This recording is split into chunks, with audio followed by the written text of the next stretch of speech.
One of Campbell Cannon and Carriage Works' recent projects let us bring a historic cannon back to life. First, a quick history lesson.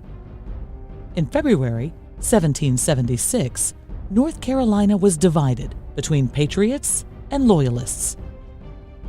The British Crown wanted to bring the colony back in line. Local loyalists planning to meet with British forces at the coast ran into Patriot forces camped on the west bank of Moores Creek. When the Loyalists thought they found vulnerability in the Patriot camp, they planned an attack. On February 27th at 1 a.m., they began marching. They heard the Patriots had abandoned their location. But what had really happened was the Patriots had moved, taking up a more protected location. As the Loyalists pushed their way onto the bridge at Moores Creek, the Patriots' muskets and cannon opened fire. The short battle killed 30 to 50 Loyalists and only one Patriot, and has been called the first decisive Patriot victory of the American Revolution. The two cannon they used were named Old Mother Covington and Mother Covington's Daughter, a 2.5-pound cannon and a half-pound swivel gun. A representation of that swivel gun is what we brought to life. The Stamp Defiance chapter of the Daughters of the American Revolution are celebrating their 100th anniversary in 2021. Instead of receiving presents, they decided to give one, donating the replica swivel gun made by Campbell Cannon and Carriage Works to Moores Creek National Battlefield, so Mother Covington's daughter's voice could be heard to roar once again over Moores Creek. The swivel gun we made for Moores Creek was made in the lost wax method. This historically correct cannon-making method means the whole cannon is made in wax, down to the smallest intricate details. Then a solid mold shell material is built up around the wax. Now you have to burn the wax out. This process involves putting the mold into a specially made, very tall burnout chamber.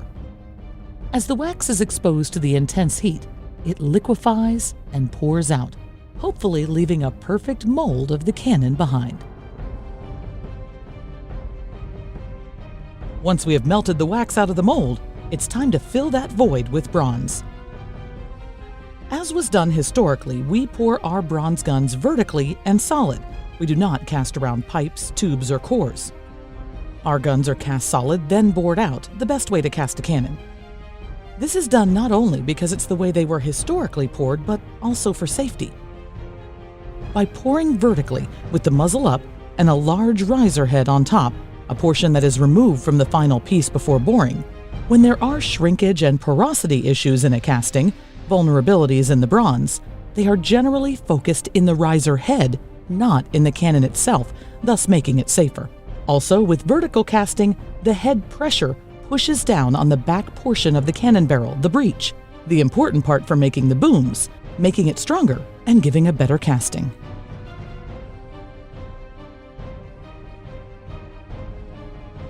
Even though the bronze pour went smoothly, you never know how good a casting is until you get a closer look.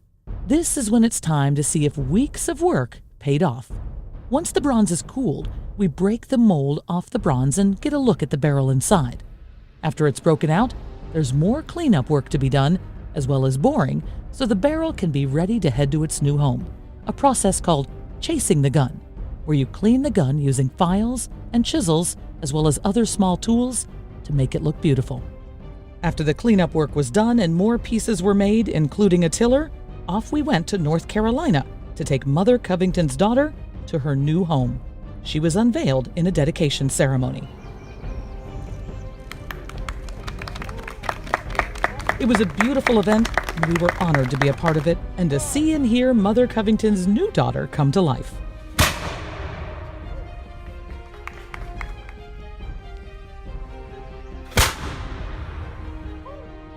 How about a close-up look at the finished gun? This Mother Covington's daughter is a 2-foot-long bronze barrel made in the style of a 1738 English gun. Note the English dolphin. It also brags the coat of arms of King George II. On the chase is the coat of arms of John Campbell, Duke of Argyll, the Master General of Ordnance at that time. The barrel has a 1.5-inch bore, an iron tiller, was cast vertically solid and bored out, and sits on bronze swivel yokes.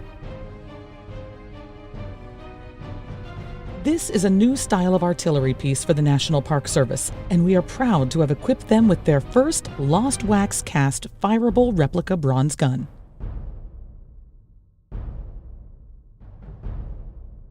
If this is your first time seeing a Campbell Cannon & Carriage Works gun, welcome, and I hope you stick around to see more. Our specialty is pre-19th century style lost wax bronze cannon.